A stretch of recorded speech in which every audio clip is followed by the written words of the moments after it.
안녕하세요. 5월 16일 큐티 가이드 시작하도록 하겠습니다. 1번입니다. 사울의 명령으로 음식을 먹지 못하고 전쟁을 수행한 병사들은 어떤 실수를 저지르게 됩니까? 31절, 32절입니다. 그날의 백성이 믹마스에서부터 아일람까지 이르기까지 블레셋 사람들을 쳤으므로 그들이 심히 피곤한지라. 백성이 이에 탈취한 물건을 가져다가 양과 소와 송아지들을 끌어다가 그것을 땅에서 잡아 핏째 먹었더니. 사울은 병사들에게 음식을 먹지 말라고 합니다. 왜 먹지 말라고 했을까요?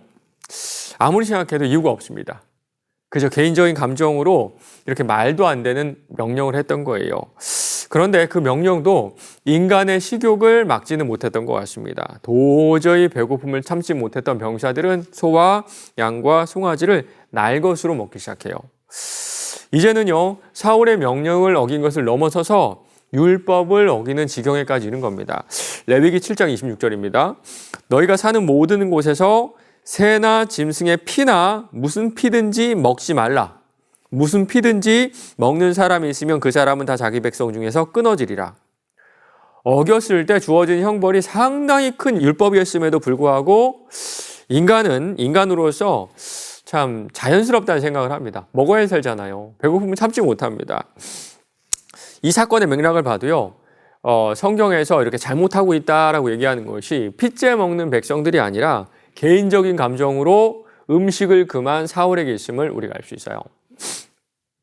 2번입니다. 사울의 조치는 무엇입니까? 33절에 35절인데요. 너무 길어 읽지 않겠습니다. 종합해보면요, 큰 돌을 가져다가 거기 위에서 짐승을 먹게 합니다. 이게 무슨 뜻일까요? 아마도 그 돌이 일종의 제단 역할을 했던 것 같아요.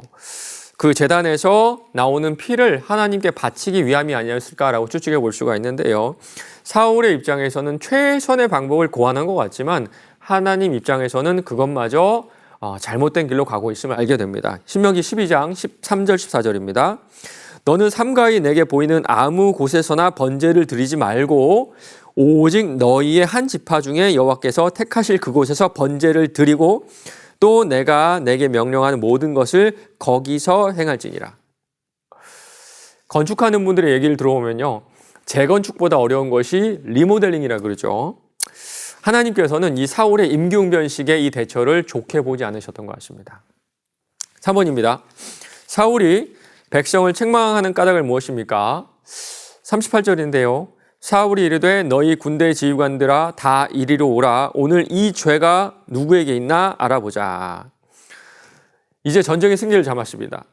조금만 더 가면 블레셋을 완전히 물리칠 수 있을 것 같은 그런 느낌이 들었어요. 그래서 하나님께 나아갑니다. 사울이 하나님께 묻자오되 내가 블레셋 사람들을 추격하리이까 주께서 그들을 이스라엘의 손에 넘기시겠나이까 하되 그날에 대답하지 아니하시는지라. 하나님께서 응답하지 않으셔서 그렇습니다. 그런데 성경에서 하나님께서 대답하셨다, 응답하셨다 이 뜻은요, 하나님께서 기쁘게 받아들이셨다라고 해석해서 좋습니다. 그렇다면 오늘 대답하지 않으셨다 이 말은요, 하나님께서 기쁘게 여기지 않으셨다라고 우리가 해석해도 괜찮아요. 그런데 사울은요, 지금 좀 오해하고 있는 것 같아요. 하나님께서 사울을 기쁘게 여기시지 않다고 지금 말씀하고 계시는데 지금 사울은 그 누군가가, 나 외에 그 누군가의 잘못으로 하나님께서 우리를 기쁘게 여기시지 않는다라고 오해하는 모습을 우리가 볼 수가 있습니다. 4번입니다.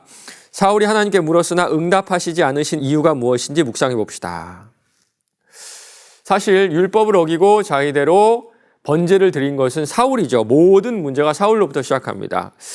하나님께서 응답하시지 않는 그 이유가 근본적으로 사울에게 있다는 거예요. 그런데 사울은 지금 남 탓을 하는 모습을 볼 수가 있죠. 그 큐티책 오른쪽에 보면 오늘의 말씀이라는 칼럼이 있는데요. 거기 이런 내용이 있습니다. 참된 신앙이란 남 탓을 하는 것이 아니라 자신을 돌아보는 것입니다. 그런데 여기서 한 가지 의문이 생깁니다. 사울은 그 누구에게도 아무 것이라도 먹지 말라는 명령을 했습니다. 그리고 그 명령을 최초로 어긴 것은 요나단이에요. 그런데 이 제비뽑기를 통해서 누가 나왔습니까? 바로 그 요나단이 드러난 거예요. 그렇다면 지금 하나님께서는 내가 응답하지 않은 이유를 요나단이라고 콕 찍어서 말씀하시는 지금 그런 말씀을 이 사울에게 주신 걸까요?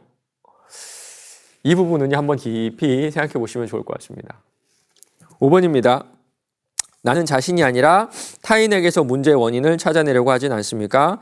다른 사람에게 책임을 전가하며 희생양을 찾아 곤경에 빠뜨리는 모습은 없는지 돌아봅시다.